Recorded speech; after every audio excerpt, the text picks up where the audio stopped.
खुलुमबाय बेयो बड'लेण्ड इंखं टेलिभिजन दिनै 13 एप्रिल 2022 बुधबार खालि सानसेनि बरादखौ नोंथांमोननि खाथियाव लाबोदों आं सदानन्द दैमारिया।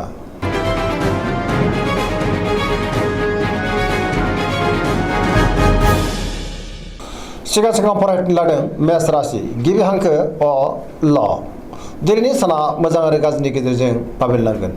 सोरनिबा गाज्रि नोजोर गोग्लैनोबो हागौ। गोसोआव जिंगाया बांगोन। गोसोखौ दिनै जोबोर गुलाय गुजायबो मोनगोन।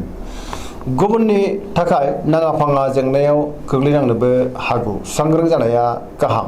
गोसोखौ दिनै जोबोर उसुखुथु मोनगोन। मावनो लानाय खामानिखौ मावफुंनो गोब्राब जागोन। देहाया बारा मोजां थानाय नङा। सानाय सुनायजों खस्थ' मोननांनो हागौ। जानाय लोंनायाव सांग्रां जानांगोन। रांखावरियाव दिनै बारा मोजां नङा। खरसाया बांगोन। बेफार फालांगियाव बारा मोजां नङा। गोबां खहा जानांनोबो हागौ। समाजाव मान मोनगोन। न'खराव अननानै फैगोन।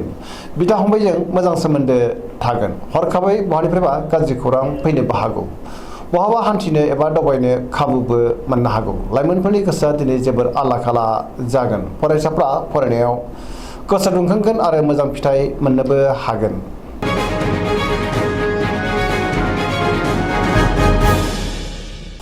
वृष राशि गिबि हांखो इ उ ब दिनैनि साना जोबोर मोजां। सुखुनि आंखाल जानाय नङा। गुबुननि हेफाजाब मोननानै गोसोखौ दिनै जोबोर गोजोननाय मोनगोन। गोसोआव बोलो बांगोन। मावनो लानाय खामानिखौ थि समावनो आरो गोरलैयैनो मावफुंनोबो हागोन। समाजावबो मान मोनगोन। रांखावरियाव जोबोर मोजां। मोननो गोनां धोनखौ मोननो हागोन। आरजिनाय धोनखौबो दोनथुमनो हागोन। बेफार फालांगियाव दिनै जोबोर मोजां मुलाम्फा मोनगोन।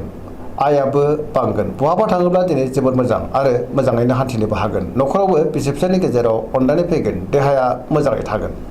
सेंग्रा सिख्लाफ्रा गावबा गावनि गोसोनि साननायखौ फोरमायलायनो हागोन। गोसोआ दिनै जोबोर रमान्टिकबो जागोन। बहानिफ्रायबा हरखाबै मोजां खौरां फैनोबो हागौ। पजिटिभ एनार्जिनि गोहोम गोग्लैगोन। फरायसाफ्रा दिनै फरायनायाव गोसो दुंखांगोन आरो मोजां फिथाइ मोनगोन। धोरोमारि बिथिङावबो गोसो दुंखांगोन। गोसोनि साननाय आरो लुबैनाया दिनै मोगथाङाव जाफुंगोन।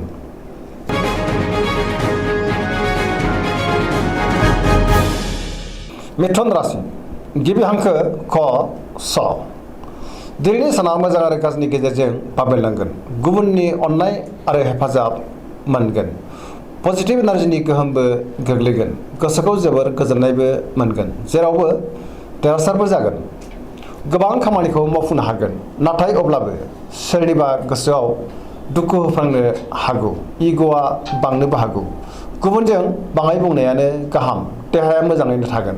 रांखावरियाव मोजां। बेफार फालांगियावबो दिनै मोजां होनजायो। न'खराव एना एनि फैनो हागौ। गोसोनि साननायफोरा गोरोबलायाबो जानो हागौ।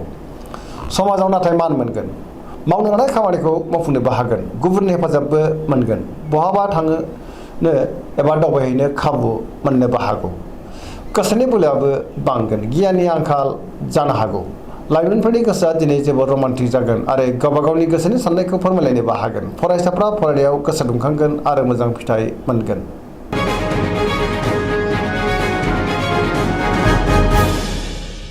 कर्कट राशि गिबि हांखो ड ह दिनैनि साना मोजां आरो गाज्रिनि गेजेरजों बाबेनलांगोन। गोसोखौ दिनै जोबोर गिलुं गिलुं मोनगोन।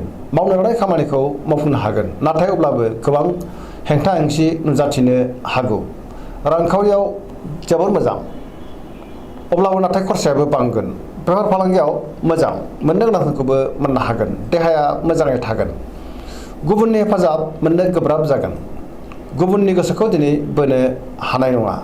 न'खराव बिसि फिसायनि गेजेराव एना एनि फैनोबो हागौ। गोसोनि साननायफ्रा देबोरनांगोन। नेगेटिभ एनार्जिनि गोहोमबो गोग्लैनो हागौ। समाजाव बयजोंबो गोरोबनानै थानो रोंनाय नङा। लाइमोनफोरनि गोसोआ दिनै जोबोर आला खाला जागोन। गुबुननि थाखाय नाङा फाङा जेंनायाव गोग्लैनांनोबो हागौ। सांग्रां जानाया गाहाम।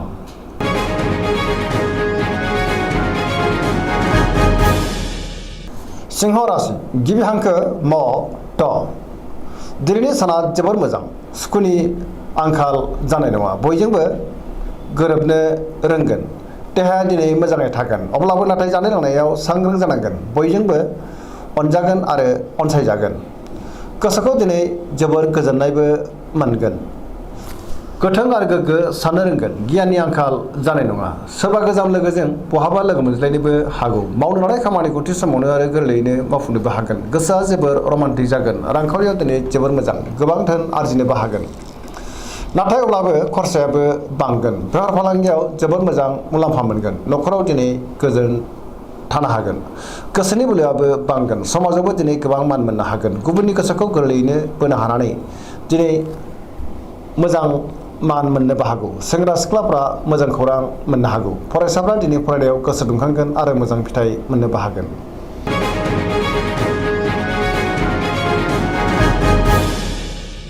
कन्या राशि गिबि हांखो म ट दिनैनि साना जोबोर मोजां जेरावबो सांग्रां जानो रोंगोन गोसोआव गोग्गो आरो गोथों साननाय फैगोन गियाननि आंखाल जानाय नङा रांखावरियाव दिनै जोबोर मोजां गोबां धोन आरजिनोबो हागोन बेफार फालांगियावबो दिनै जोबोर मोजां मुलाम्फा मोनगोन आयाबो बांगोन सोरबा गोदान सुबुंजों बहाबा लोगो मोननानै लोगो मोननो जानोबो हागौ न'खराव अनलायनाय फैगोन बहाबा दावबायहैनो खाबु फैनो हागौ फरायसाफ्रा फरायनायाव गोसो दुंखांगोन आरो मोजां फिथाइ मोनगोन सेंग्रा सिख्लाफ्रा गोसोखौ दिनै जोबोर रमान्टिक मोनगोन समाजावबो दिनै मान मोनगोन देहाया मोजाङै थागोन गोसोनि बोलोआबो बांगोन गोसोनि साननायफ्रा मोगथाङाव जाफुंगोन गोजोन आरो गाहाम थासारि मोननो हागोन गोसोखौ दिनै जोबोर खुसि मोनगोन पजिटिभ एनार्जिनि गोहोमबो गोग्लैनो हागौ गोसोनि साननायफ्रा मोगथाङाव जाफुंगोन सरासनस्रायै दिनै साना जोबोर मोजां आरो मोजाङैनो बारग'लांगोन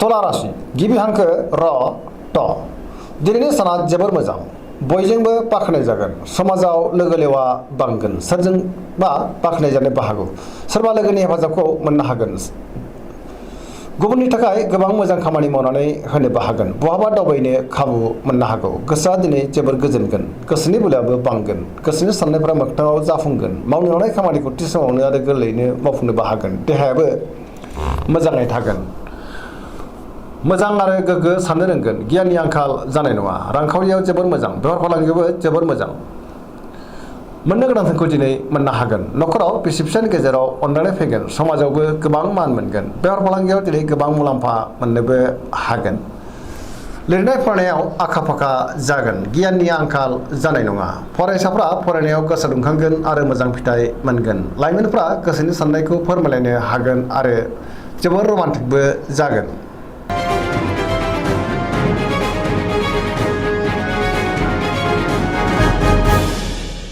वृश्चिक राशि गिबि हांखो न स दिनैनि साना जोबोर मोजां बयजोंबो गोरोबनो रोंगोन आरो अनजागोन सोरबा सुथुरखौ गोरलैयैनो फेजेननोबो हागोन जेरावबो सांग्रां जानो रोंगोन गोसोनि बोलोआबो बांगोन फैबाय थानाय समा दिनै जोबोर मोजां आरो मोजाङैनो बारग'लांगोन सोरबा लोगोनि हेफाजाब मोननो हागौ गोसोआव गोग्गो आरो गोथों साननाय फैगोन मावनो लानाय खामानिखौ थि समावनो आरो गोरलैयैनो मावफुंनोबो हागोन समाजावबो लोगो लेवा बांगोन आरो मान मोनगोन न'खराव बिसि फिसायनि गेजेराव अनलायनाय फैगोन रांखावरियाव दिनै जोबोर मोजां गोबां धोन आरजिनोबो हागोन बेफार फालांगियाव दिनै जोबोर मोजां मुलाम्फा मोनगोन देहाया दिनै मोजाङै थागोन गुबुननि थाखाय गोबां मोजां खामानि मावनानै होनोबो हागोन फरायसाफ्रा फरायनायाव गोसो दुंखांगोन आरो मोजां फिथाइ मोननोबो हागोन लाइमोनफ्रा जोबोर रमान्टिक जागोन आरो गोसोनि साननायखौ फोरमायलायनोबो हागोन पजिटिभ एनार्जिनि गोहोमबो गोग्लैनो हागौ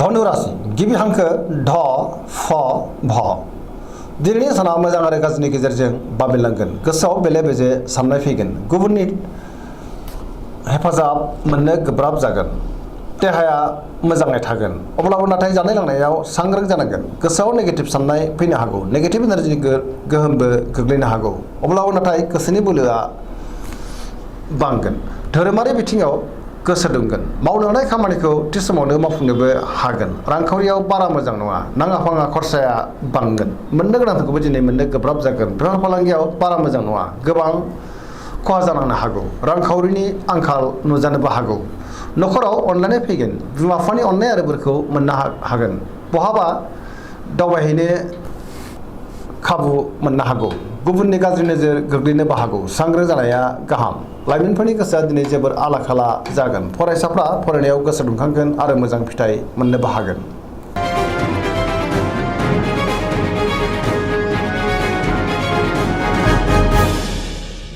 मकर राशि गिबि हांखो ख ज दिनैनि साना बारा मोजां नङा गोजोननि आंखाल जानो हागौ गोसोनि साननायफ्रा देबार नांगोन आरो जाफुंनाय नङा बहानिफ्रायबा हरखाबै गाज्रि खौरां फैनोबो हागौ गोसोखौ दिनै जोबोर उसुखुथु मोनगोन देहाया मोजाङै थागोन गोसोनि साननायफ्रा देबार नांनोबो हागौ रांखावरियाव जोबोर मोजां मोननो गोनांखौ मोननो हागोन आरजिनो दोनखौबो दोनथुमनो हागोन बेफार फालांगियाव दिनै जोबोर मोजां नाथाय अब्लाबो गुबुना खहा खालामनो नाजागोन सांग्रां जानाया गाहाम सोरजोंबा रायखुमा जानोबो हागौ मावनो लानाय खामानिखौ मावफुंनो हागोन अब्लाबो नाथाय नेगेटिभ एनार्जिनि गोहोमबो गोग्लैनो हागौ लाइमोनफोरनि गोसोआ दिनै जोबोर दरसि दरसि जागोन गुबुननि गोसोखौ बोनो गोब्राब जागोन धोरोमारि बिथिङाव गोसो दुंखांनो हागौ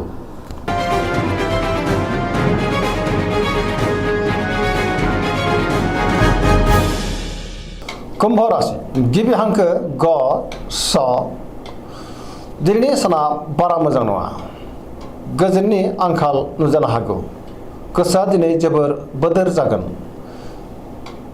गोसोनि बोलोआ लोरबां जागोन सोरबाया थगायनो नाजागोन गोसोखौ दिनै जोबोर गुलाय गुजायबो मोनगोन मावनो लानाय खामानिखौ थि समावनो मावफुंनो हागोन बहानिफ्रायबा हरखाबै नाथाय गाज्रि खौरां फैनोबो हागौ समाजावबो मान मोननो हागोन रांखावरियाव बारा मोजां नङा गोबां धोन खहा जानांनो हागौ बेफार फालांगियाव बारा मोजां नङा देहाया मोजाङैनो थागोन अब्लाबो नाथाय जानाय लोंनायाव सांग्रां जानांगोन न'खराव दिनै बिसि फिसायनि गेजेराव अननानै फैगोन गोसोनि साननायफोरा नाथाय अब्लाबो देबार नांगोन सेंग्रा सिख्लाफोरा गोसोखौ जोबोर आला खाला मोनगोन नेगेटिभ एनार्जिनि गोहोमबो गोग्लैनो हागौ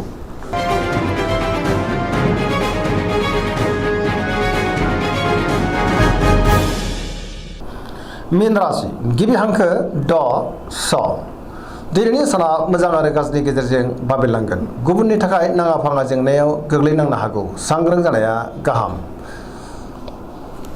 जेंनाफोरा बांनोबो हागौ माबा नङा माबा मोनसे गाज्रि खौरां मोननोबो हागौ गोसोखौ दिनै जोबोर उसुखुथु मोनगोन नाथाय अब्लाबो गोसोनि बोलोआ बांगोन देहायाबो मोजाङै थागोन रांखावरियाव जोबोर मोजां मोननो गोनांखौ मोननो हागोन बेफार फालांगियाव दिनै जोबोर मोजां मुलाम्फा मोनगोन न'खराव अननानै फैगोन लाइमोनफोरनि गोसोआ दिनै जोबोर रमान्टिक जागोन आरो गावबा गावनि गोसोनि साननायखौ फोरमायलायनोबो हागोन पजिटिभ एनार्जिनि गोहोमबो गोग्लैगोन सोरबा लोगोनि हेफाजाब मोननो हागौ दिनैनि राशि फरायनाया एसेनोसै जोबनायाव बेखौनो खावलायो जाहाथे नोंथांमोना सानफ्रामबो जोंनि बे बड'लेण्ड इंखं टेलिभिजनखौ नायबाय थायो आरो साबस्क्राइब खालामो लोगोसे लाइक खालामो आरो शेयार खालामो एसेनोसै गोजोन्थों।